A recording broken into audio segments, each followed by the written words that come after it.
I'll see you in the land of Mordor. Death awaits you at the border. Pass on through the gates of fun, destroy the ring of power and wonder. Hi, Roman Daisel here, back with another Middle-earth role-playing game module. This is one of the campaign modules, 2800 in the series, and it details Isengard in northern Gondor. It's got a pretty cool cover with a orc riding on a warg, or a werewolf, and you got Isengard in the backdrop, and it's kind of like at the time of War of the Ring, that's what it would look like inside the Ring of Isengard. Unfortunately, this book doesn't cover that era too much. So with this book, you get the full color cutaway view and floor plan of Orthanc. You get 2 complete city plans, full description of Saruman, herbalist and political intrigue, Helm's Deep, and much more. So this is by the company Ironcrown Enterprises. They had a pretty cool logo. So first thing to note is that Isengard was built by the Númenóreans in the sheltered valley at the southern limits of the Misty Mountains. They did this shortly after the fall of Númenor itself, so it was Elendil, Isildur, and Anarion that started this work. The main purpose is to watch the Gap of Isen. Helm's Deep was also built by the Númenóreans and was called Aglarond back then, and it was to watch the other side of this pass, because this is where the gap where Sauron marched his army through to attack the elves of Eregion during the war between Sauron and the elves in the Second Age and the struggle for the original Rings of Power. So this was to guard that possibility, as well as to help guard the northern boundaries of Gondor and the southern boundaries of Arnor. Now this is a 2nd edition book module. Originally came out in 1983, I believe, maybe 1984, and this is a 1987 reprint. The only difference between this and the original, I think, is the color map, which is pretty cool. You get a pretty cool regional color map that details what is now Rohan. So back then it was called Calenarden. Edoras didn't exist at that time, though there might have been a settlement there before that. And then it details Agrinos and Aglarond, which is Isengard and Helm's Deep now. And then you get a little bit of Dunland in here as well. Cityscapes, you get the 2 Gondorian towns of Calamari and Dunloster.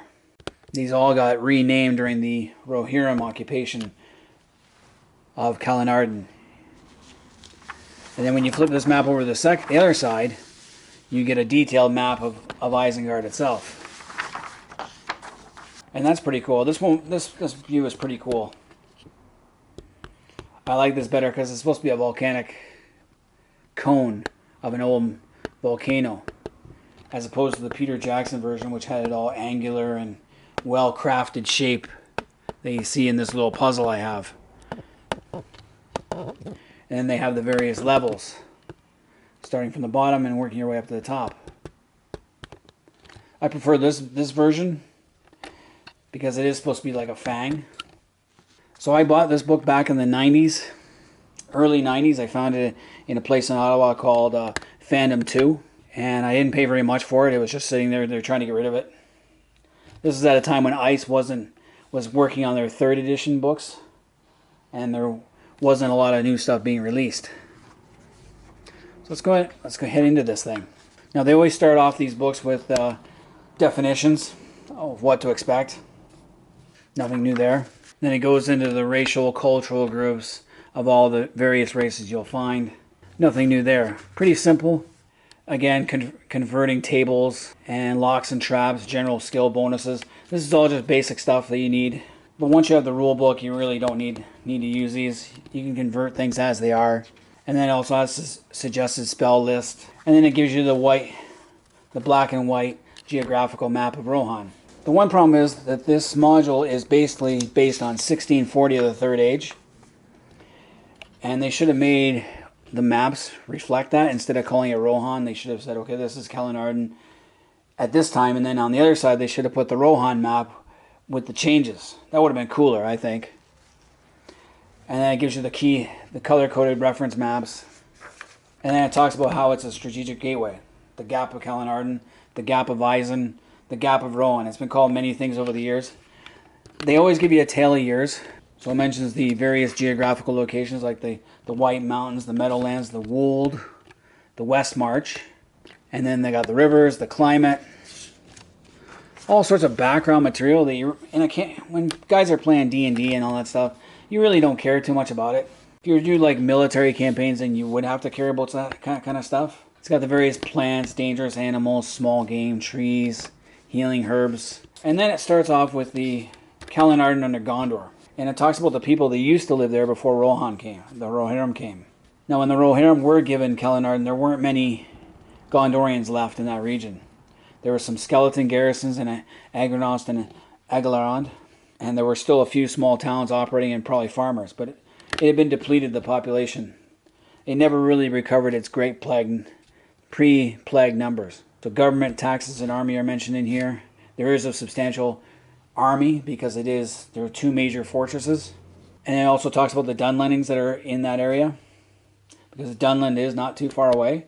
And when they talk about the peoples, Dunlendings and the Gondorians, it'll give you the racial origin, home region, ecosystem, political structure, social structure, settlement patterns, military structure, currency, language, appearance, housing, diet, worship, things like that. It really gives you in-depth. And that's what I love about the Middle-earth role-playing system, because they're taking from Tolkien's world and they're adding to it as much as possible without diluting what Tolkien wrote.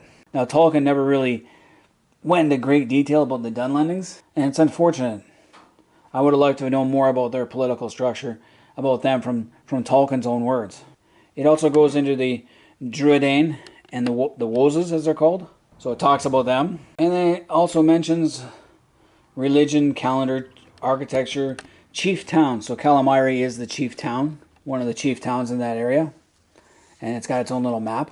And then Dunloster is the other one, as well as Onondrith and Turanduin. Onondrith is closer to Fangorn Forest, and Turanduin is obviously near the Undeeps, because the Undeeps are another possible invasion route. It only talks about 1640 Gondor, mid-Third Age, and then you have transportation routes, the Great West Road, other roads, and of course the river traffic. And then it gets to the fortresses of Kalinarden, which are Orthanc and Agornost. They're one and the same.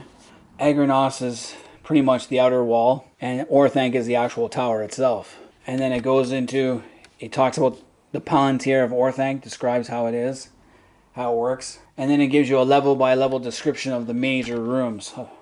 It would have been cool if Tolkien had added floor plans to all of his castles and keeps and cities.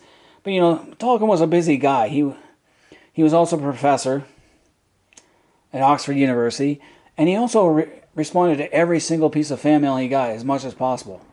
He was always writing back to people. People kept bothering him. And he was never satisfied with his work. He was always going back and fixing it. That's why it took him so long to write Lord of the Rings, because he'd come to a point and get stumped, then go back and write everything again. He's always making changes to his work, which is good, but it doesn't make you prolific. And then he had to do all his Oxford University stuff. So it's not like he was a writer full-time as an occupation. So finally you get to Saruman the White. It talks about him. Remember, he wasn't initially a bad person. He became evil over time as he delved too far into the ring, the makings of the rings, and lusted for the power. Now, I don't like that picture of Saruman with Grima. It looks a little too creepy, like Dracula with Igor. But I do like the sketches they make of the ring of Agornost with Orthanc in the middle. That's pretty cool. And then it also gives you the tunnel. But I think that tunnel's a little too big. But who knows? They use the staff at MERP. They use this book as much. They use the Lord of the Rings books for all their descriptions as much as possible. And then it also talks about Isengard under Saruman, and goes into the lower halls. So that's some pretty cool layout stuff.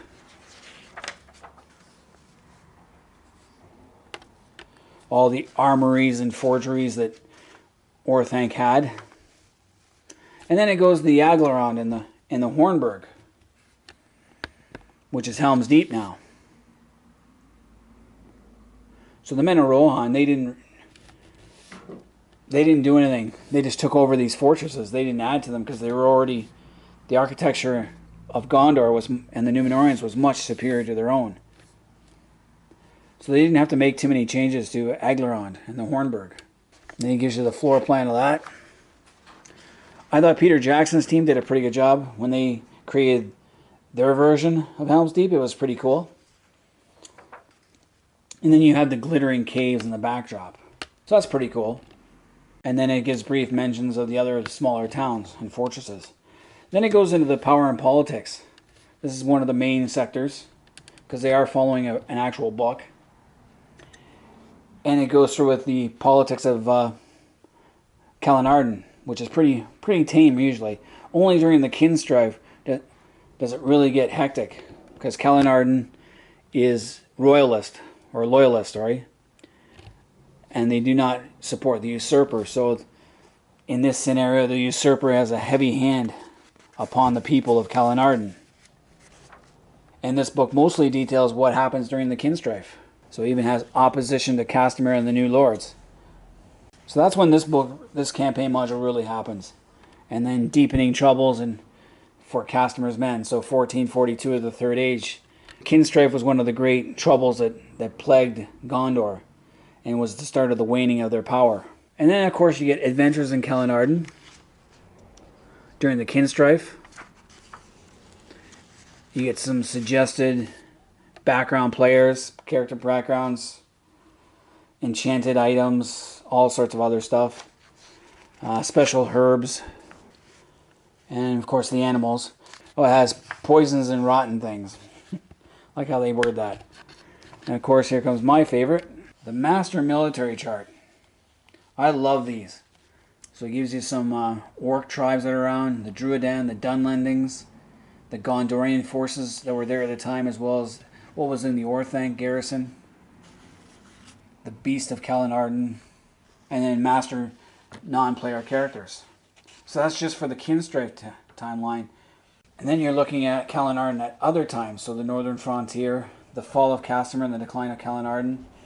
And then it talks about when Kalinarden becomes Rohan. And then Orthanc at other times. So Saruman and Isengard again. And then the very back it gives you like a brief map of the timeline. So in TA1, that was Gondor, then 1600 and 1900. You see the invasions of the Easterlings. And then finally at the time of the War of the Ring. So the author of the book was Christian Gaiman. Peter Fenlon did the map again. He does a lot of the map work. He was really good at it. Floor plans, Terry K. Amthor. And then you have the special contributions of this play, of the people. And that's the book in a nutshell. I have used this in role-playing. I've used this as a role-playing game going on campaigns with just a couple of characters. Tried to break into something. Tried to find out what was going on in Orthanc during Saruman's reign. Didn't end well for my characters. One of them got chained to the walls. Another one was dangling off the top of the Orthanc. All sorts of fun stuff. I love the Master Military Table, because then I could have them fight Dunlendings, try to expand the borders of Gondor, or defend the borders of Gondor, depending what it is. So it's a pretty good book. Much better than the Mirkwood series that they had out. And I wish they'd combined everything. I wish they had both the Gondorian era, the Rohirrim era, and the Isengard era. All three in one. They could have did that. And I know that before they lost their licensing to Lord of the Rings, Iron Crown was working on a Northern Gondor book in their third edition series, which would have incorporated a lot of this information here. It would have been really cool to see. I don't know how far finished they got on that, whoever was writing that book, but it would have been pretty cool. As well as to have the maps connecting to the southern maps, because they did finish Southern Gondor and released it, but not Northern Gondor. But anyway, that's all I have for that one. Until next time, this is Roman Daisel. I'm out of here.